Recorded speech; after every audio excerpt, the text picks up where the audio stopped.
শীতৰ লগে লগে দসুতি সামৰিছে কলীয়া চাদনে। গভীৰ নিশা নিজৰ জীৱনকো তুচ্ছ জ্ঞান কৰি বন্যপ্ৰাণী সুৰক্ষাৰ স্বাৰ্থত নিজ কৰ্তব্য পালন কৰিছে বনকৰ্মী তথা সুৰক্ষা কৰ্মীসকলে। বনকৰ্মীসকলৰ মনোবল বৃদ্ধি তথা খবৰ ল'বলৈ বনকৰ্মীৰ কাষত উপস্থিত হৈছিল নিউজ 18 অসম নৰ্থ ইষ্ট।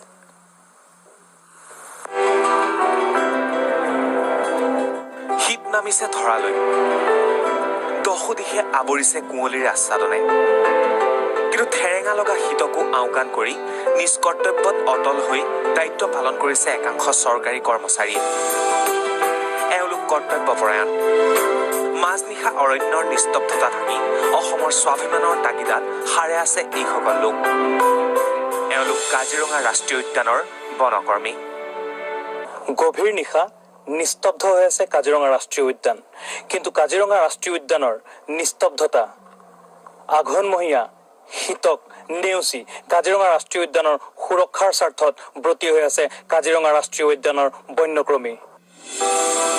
আপুনি মই যেতিয়া নিশা সেতেলিত সুখৰ বাগৰ সলাওঁ, সেই সময়ত প্ৰতিটো নিশাই চকুৰ টিপ এটা নমৰাকৈ হস্তম হৈ থাকিব লাগে এইসকল লোক। কাৰণ এওঁলোক বনকৰ্মী। অতি ন্যূনতম দৰমহাৰ বিনিময়ত নিজৰ জীৱনকো নেওচি কৰ্তব্য পালন কৰিছে এইসকল বনকৰ্মীয়ে।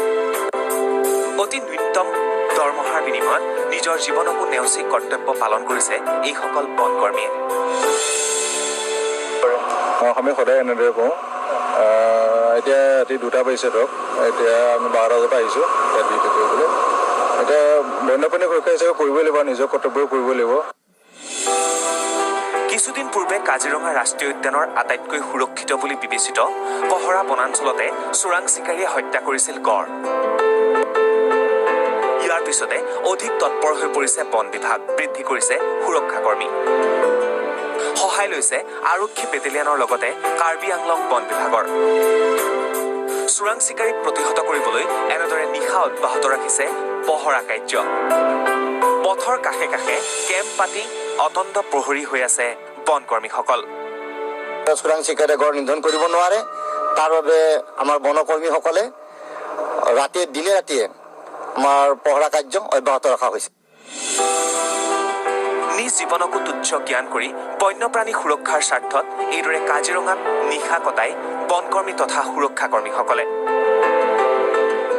সন্দেহ নাই এইসকল বনকৰ্মীৰ ত্যাগৰ, আৰু সেয়েহে হয়তো আজিও বিশ্বৰ সন্মুখত এক সুকীয়া পৰিচয় কাজিৰঙাৰ।